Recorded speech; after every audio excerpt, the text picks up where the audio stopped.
Tidak boleh ada kecurangan.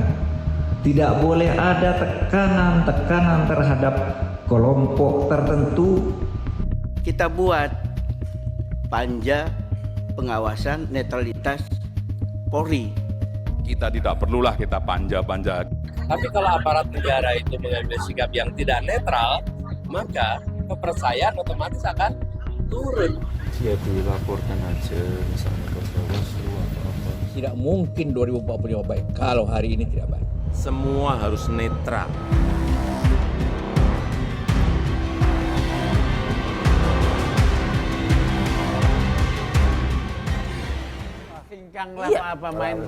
Terima kasih Anda masih bersama kami di Political Show. Ramai sekali ya. Kita akan masuk lebih dalam mungkin ke pembentukan panja netralitas. Ini ada pernyataan dari anggota Komisi 3 DPR dari fraksi PDI Perjuangan dan juga Kabar Harkam. Kita dengarkan sama-sama. Itu sudah terjadi di Komisi 1. Mereka membuat panja pengawasan netralitas TNI. Ya, saya kira Komisi 3 juga kami mengusulkan, Saudara Ketua, kita buat panja pengawasan netralitas Polri. Ya, saya mengusulkan ketua jadi ketuanya. Sampai dengan hari ini tidak ada fakta yang ditemukan bahwa ada pemasangan baliho oleh polisi. Ya, kami terbuka dan Kapolri sudah menyampaikan komitmennya untuk bertindak sesuai dengan SOP, dan bila ada anggota yang melanggar SOP pasti akan ada sanksi. Apakah kode etik, sanksi disiplin, sampai dengan sanksi. Nggak pernah berkuasa ya. Iya, itu tadi pernyataan dari anggota DPR dari Komisi 3 Trimedia Panjaitan dan juga Kabar Harkam Pak Fadil Imran ya. Ini saya mau ke Bang Roni dulu. Bang Roni, fraksi PDI Perjuangan tampaknya getol sekali ya mendorong pembentukan panja netralitas Polri karena di Komisi 1 sudah ada panja netralitas TNI dan disepakati oleh seluruh fraksi. Tapi kan menurut Kabar Harkam tadi Pak Fadil Imran mengatakan bahwa nggak ada itu buktinya. Jadi yang mau disasar apa? Ya, ini kan haknya teman-teman kan sebagai anggota DPR, tentunya dalam hal ini mereka menggunakan haknya. Dalam proses ini kan tentunya kita hormati, kita hargai. Dalam hal ini DPR melaksanakan tugasnya kan. Karena ini kan Mbak Nana kembali lagi bahwa peristiwa ini kan dari MK, kemudian rentetan peristiwa. Jadi ya DPR sebagai wakil rakyat ya wajar mereka menggunakan hak mereka, dan dari kami ya kita ikutin aja prosesnya itu. Tapi yang mau disasar nih apa? Tujuan dari mendorong pembentukan panja netralitas Polri apa? Karena nggak percaya dengan Bawaslu, karena sangat khawatir bahwa Polri tidak netral. Apa sih sebenarnya mau disasar itu? Ya proses ini kan sebenarnya harusnya Bawaslu juga pun ikut peran aktif kan. Tetapi ya ini kan masih berproses Mbak Nana. Kita lihat saja nanti bagaimana teman-teman di DPR menggunakan haknya dia. Itu yang kita harus ini. Nanti ya masyarakat juga pun ya dalam percakapan masyarakat juga pun melihat ya ikut mendukung juga proses ini kan. Dan sekali lagi bahwa kita harus menempatkan posisi Polri di posisi yang netral, karena Polri yang sebelumnya tadi survei sudah menyampaikan bahwa tingkat kepercayaan tinggi, dan ini memang harus kita jaga bersama. Ini adalah tugas semua anak bangsa, Mbak Nana. Oke, saya mau ke kubunya Amin ya. Kalau dari kubunya Amin sepakat nggak di Komisi 3 ini harus ada bentukan panja netralitas Polri? Yang jelas kubu Amin sepakat DPR melakukan check and balances. Melalui panja? Sepakat DPR untuk menjadi lembaga yang terpercaya. Bahkan kalau ada DPR mengusulkan hak angket, silakan karena jarang dipakai. Hak angket untuk? Ya apapun yang dipakai oleh DPR, karena hak-hak itu banyak, apalagi cuma panja. Panja itu kan seringkali ada di DPR, bukan suatu kejutan kalau itu. Dan juga jangan dianggap sebagai bagian dari kecurigaan kepada institusi tertentu. Justru itu bagian dari cara kerja check and balances. Jadi buat kami nggak ada soal. Yang kami tahu, bahwa kecurangan selain soal MK kemarin, kecurangan yang akan terjadi di masyarakat hari ini ada semacam patologi sosial, ada penyakit di masyarakat di mana omongan politisi, omongan para pejabat kadang nggak bisa dipegang. nggak bisa diteladani. Maksudnya? Institusi juga begitu. Oke. Tidak bisa, tingkat kepercayaannya mungkin tinggi, tapi yang terjadi di bawah tidak seperti itu. Nah, yang ingin saya sampaikan bahwa kecurangan yang akan terjadi besok itu adalah kecurangan dalam bentuk transaksi politik, money politik, politik uang. Itu yang dilakukan oleh para politisi itu? Saya kasih tahu dulu, saya jelaskan dulu. Oke. Itu siapa yang paling potensi untuk melakukan itu? Mereka yang punya uang. Siapa yang paling punya uang? Mereka yang punya kekuasaan. Siapa yang kekuasaan paling tertinggi di Republik ini? Ini sistem presidensial, presiden. Oke. Nah, oleh sebab itu kecurangan yang tadi baliho nggak usah dibahas itu. Kecurangan soal baliho nggak usah dibahas. Masyarakat hari ini yang lagi lapar, yang sedang Maksudnya pembagian miskin, bansos. Anda mau bilang begitu? sembako. Oke, sembako bansos begitu yang akan dilakukan oleh yang akan BLT yang akan dilakukan ataupun Justru diberikan hari oleh inilah relasi pendidikan kuasa. politik yang tepat bagi pasangan Amin untuk mengetuk kesadaran, kecerdasan politik. Jangan dipertukarkan suara Anda dengan cara-cara seperti itu. Oke, tapi emang kubunya Amin nggak bagi-bagi bansos juga, nggak bagi-bagi sembako, dari mana kita mau bagi-bagi? karena nggak punya duit. Lah bukan, artinya itu yang dilarang oleh KPU, itu yang dilarang oleh Bawaslu. Itu yang dilakukan gitu. Oke. Nah. Jadi udah ada bukti-buktinya sekarang, ada pembagian BLT, pembagian sembako, pembagian bansos oleh Sudah anak yang begitu itu sulit dibuktikan. Oleh sebab itu kami hanya mengetuk masyarakat. Ya pasti. Pasti pernah dilakukan. Iya, karena Amin juga akan melakukan, semua akan melakukan itu. Semua melakukan itu pasti. Oleh sebab itu yang terjadi hari ini justru warning buat kita semua. Oh ya, sepakat kalau itu. Warning buat kita semua. Aware. Dan justru kepada masyarakat bahwa sekarang yang terjadi di bawah adalah politik uang. Saya kan ini masyarakat sama Julius ya. Saya nggak merasa tuh bahwa mendapatkan sesuatu yang penting ya dari para politisi ya. Kalau sekarang ribut-ribut itu mereka sedang bermain ya, sedang bermain tuding-tudingan antara mereka. Ini sebagai rakyat ya. Apakah dibentuk panja itu soal misalnya ya, kalau soal polisi nih ya, panja tentang pengawasan kepolisian atas konflik pertanahan.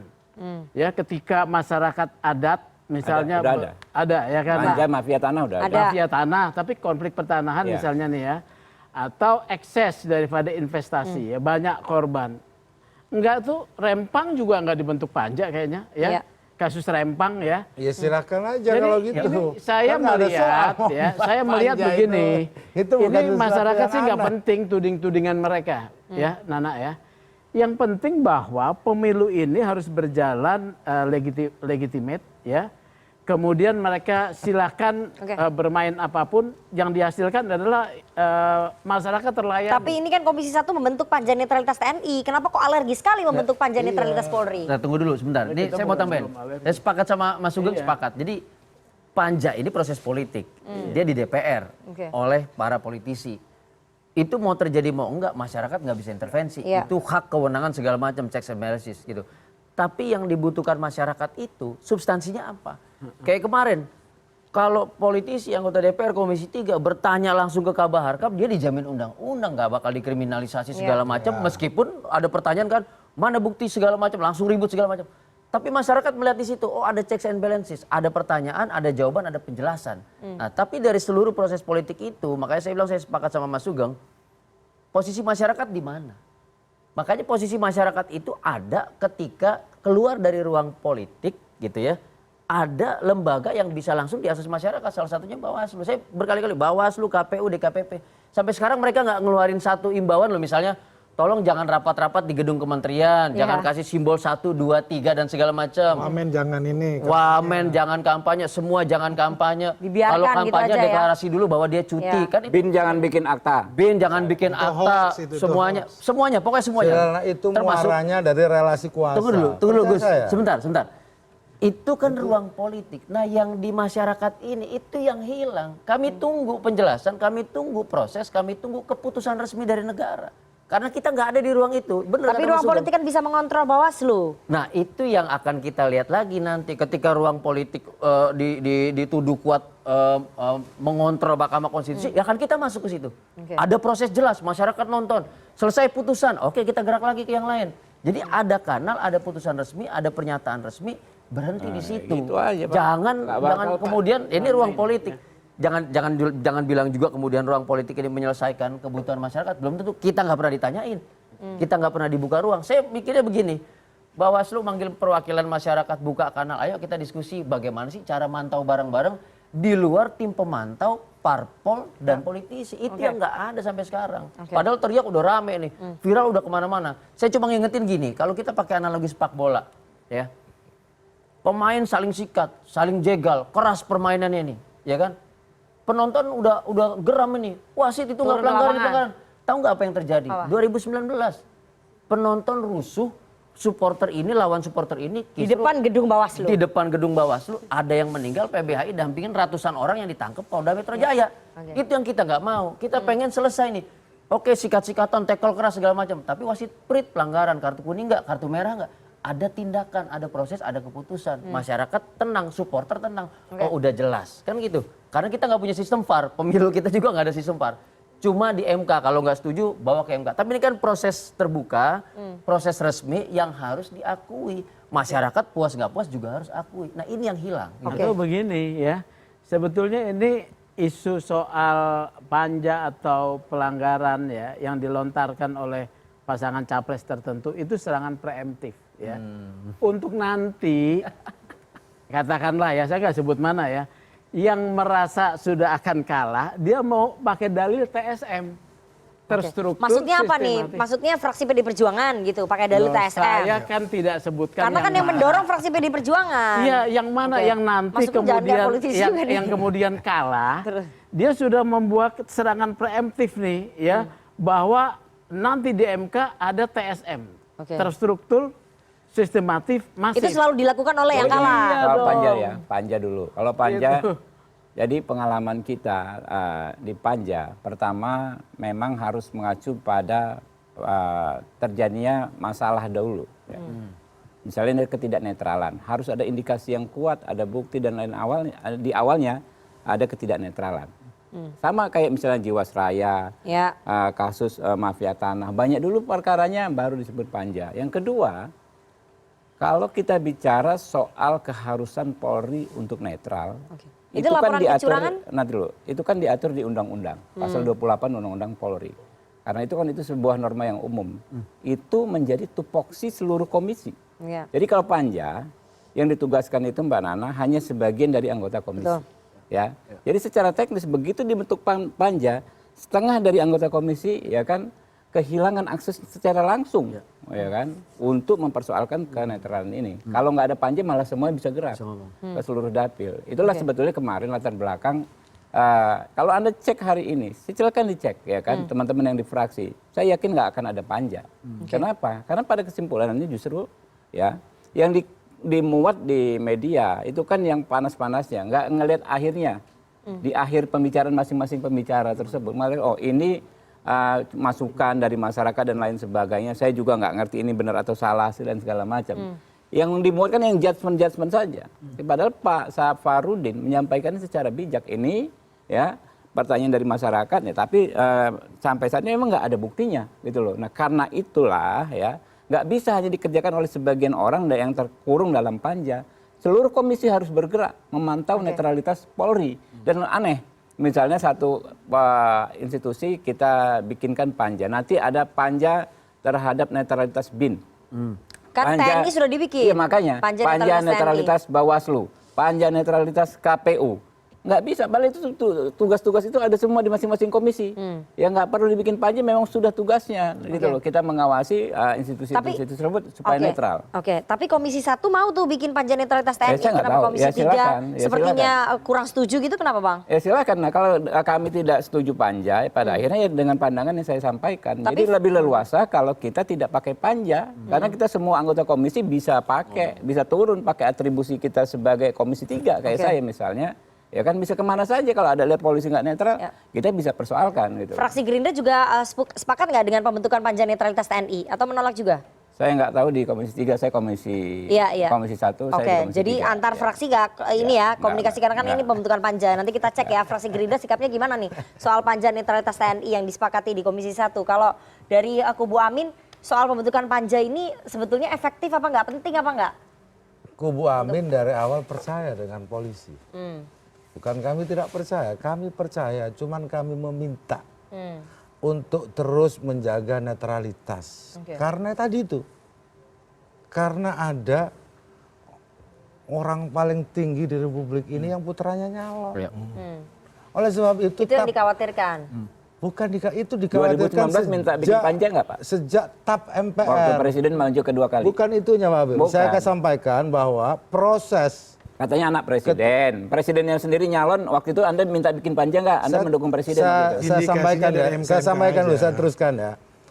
TAP MPR yang lahir di era reformasi, nomor 11 tahun 98 tentang penyelenggara yang bersih dari KKN, itu jelas.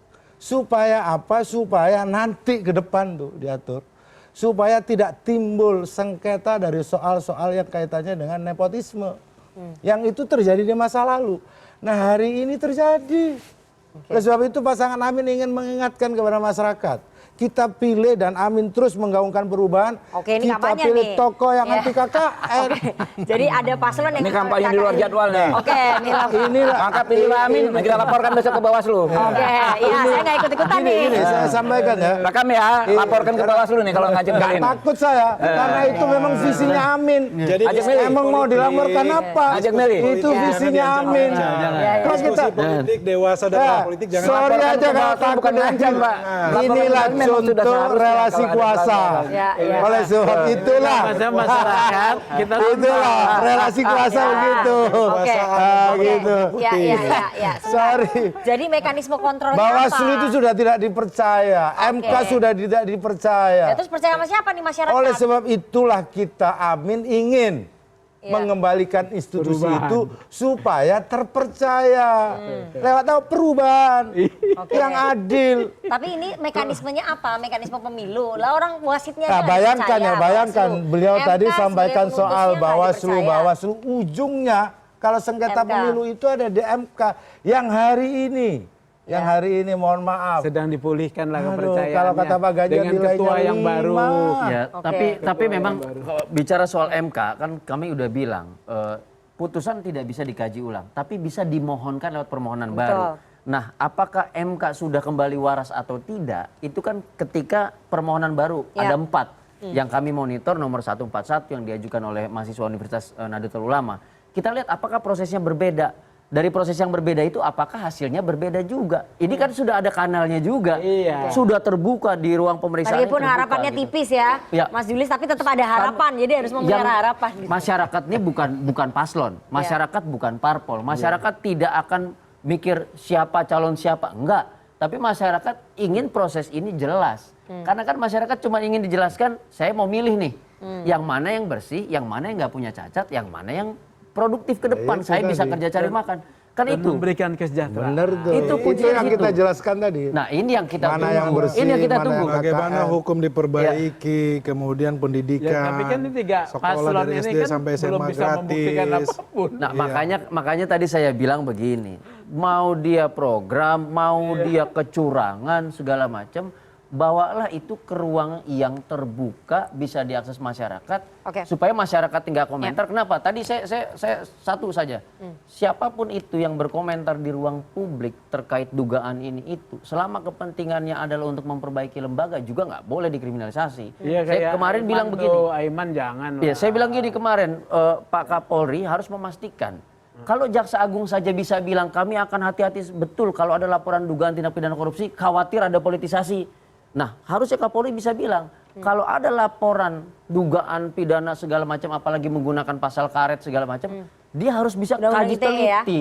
Jadi nggak terdistraksi. Nanti permainan tadi tuh soal victim playing masuk di situ. silakan. Oke, kalau saya menjawab yang 2019. 2019 itu tidak ada proses MK-MK. Dan juga tidak ada proses presiden ngomong cawe-cawe untuk menjawab Saudara Habib tadi sampaikan. Iya.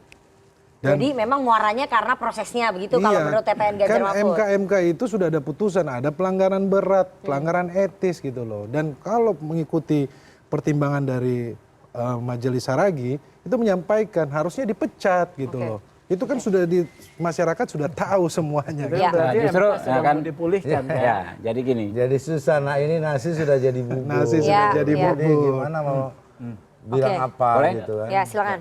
Ya, kembali ke soal MK-MK, kalau dissenting opinionnya Pak Saragi justru menunjukkan ada masalah ya. Ini orang diberikan hukuman yang seolah berat, ternyata diamputasi haknya untuk mengajukan banding dengan hanya dicopot sebagai Ketua Mahkamah Konstitusi. Nah itu kan masalah. Ya kan, bukan menunjukkan betapa buruknya putusan nomor 90, justru menunjukkan betapa buruknya putusan MK-MK tersebut. Tapi jadi bahwa tetap putusan MK tetap ada pelanggaran etik yang dilakukan oleh Ketua MK. Enggak ada. Putusan MK di kesimpulan nomor 1 nggak ada pelanggaran etik. Tidak dievaluasi. Ya, yang persoalannya ya kan, Saudara Anwar Usman ini disalahkan karena melaksanakan jurisprudensi ya dari sikap berhukum Hakim Konstitusi yang dari edisi pertama mengabaikan azas benturan kepentingan. Dan itu berbagai edisi, berbagai jurisprudensi berlapis-lapis dilaksanakan. Nah, yang jadi kambing hitam karena kambing hitam ini adalah Saudara Anwar Usman. Nah, ini yang jelas nyata-nyata kalau orang telah membaca putusan MK-MK tersebut. Jadi untuk menjawab itu sebenarnya simpel. Karena sudah tahu konflik of interest dari awal, jangan pegang perkara itu. Ini akhirnya jadi polemik antara paman dan keponakan. Banyak sekali di beberapa bulan sebelumnya. Ini MK ini udah lewat nih sebenarnya. MK mengadili sendiri pasal terkait pengawasan kait terhadap MK. Itu oleh 9 hakim gitu. Saya pelapor. Betul terjadi pelanggaran berat etik. Tapi saya bilang ruang pemeriksaan ini jangan ditutup. Makanya kami juga kecewa putusan MK-MK yang menutup MK-MK banding. Padahal buka saja final di situ. Kan ditutupnya ruang ini, kemudian orang jadi berasumsi lagi bla bla segala macam. Bahwa dia ada pelanggaran berat etik, tapi nggak dikasih hak untuk mengajukan banding. Dia punya hak untuk mengajukan banding proses itu. Kami kan nggak setuju di posisi itu. Kenapa? Jadinya kentang nggak final. Tapi setuju dengan putusan itu jelas. Itu terbukti. Udah launching ini, udah dapat nomor urut. Produknya cacat. Produknya cacat. Produk MK-MK-nya itu cacat gitu. Oke, saya mau ini udah nggak ada nih. Soalnya sekali lagi gugatannya ada di 141 tapi belum diputuskan oleh MK. Masih proses. Tapi masih proses, itu masih ada harapan dari teman-teman PBHI, tapi masalahnya udah di launching, bener kata Bang sama Gus Jazil, udah ada nomor urut 1, 2, 3. Jadi saya mau tanya, soal ketidaknetralan ini menurut Anda ke depan akan terstruktur sistematif dan masif nggak? Oh jelas, kan saya bilang begini. Satu, ini terjadi di berbagai macam wilayah. Yang kedua, ini bukan hanya terjadi di 1-2 paslon. Jadi semua saling tunjuk nih. Itu yang saya bilang, bukan hanya instansi. Nanti yang rusuh siapa? Supporternya. Karena kantor kami dekat kantor Bawaslu, kami dampingi yang ribut di Bawaslu sampai pecah. Ada anggota kami juga malah ketangkap diduga jadi provokator. Itu kami tegaskan, makanya kami bilang setiap ada dugaan, ada proses, jangan ditutup proses ini, buka seluas mungkin sampai dia final. Jadi nggak ada asumsi lagi orang sudah final, kan begitu. Makanya tadi saya bilang soal MK-MK dia kemudian ditutup bandingnya, ini jadi rusuh lagi. Ada dugaan begini, jangan dipolitisasi, buka saja prosesnya, periksa, sampaikan, libatkan masyarakat. Ini di mana? Coba masyarakat ngadu. Akhirnya final. Nah, ketika final itu nggak akan ada tuh tuduhan ke depan. Tapi sudah catatan ya pelanggaran etis. Oke, TSM ini berarti akan terus berlangsung kita pelapor. Di semua elemen aparat ya. Sebentar, tadi kan soal Bung Roni tanya, setuju atau enggak? Oh, kami pelapor, kami pasti setuju dan terima hasil putusan MK. Yang penting juga adalah begini ya. Masyarakat jangan digulung di dalam isu. Nah, ya. iya, betul. Masyarakat harus diberikan narasi, edukasi, ya, literasi, hal yang faktual. Kalau kemudian digulung dengan isu, ini yang membuat masyarakat menjadi tersesat, ya, menjadi tidak baik buat masyarakat. Jadi itu penting tuh, ya. Jadi kalau isu ada pelanggaran ini, faktual lah ya. Mana buktinya, salurkan seperti tadi. Kita nanti nunggu bukti-bukti yang akan disampaikan oleh masing-masing kubu ya. Jadi nggak saling tunjuk hidung. Sudah ada, bagaimana putusan Bawaslu sudah ada 2. Ya kan? Betul. Ya, nanti ditunjukin aja. Bagaimana kemudian tanggapan dari teman-teman mahasiswa sebagai pemilih muda melihat ini saling tunjuk main curang antara kubu satu dengan kubu yang lain. Mereka menjadi tertarik atau mereka malah jadi golput seperti yang tadi disampaikan oleh Mas Julius ya. Kekhawatirannya akan seperti itu. Jangan sampai begitu ya. Karena ada pelanggaran pidana ya kalau ngajak golput. Kita harus jeda terlebih dahulu. Jangan kemana-mana, tetap bersama kami di Political Show.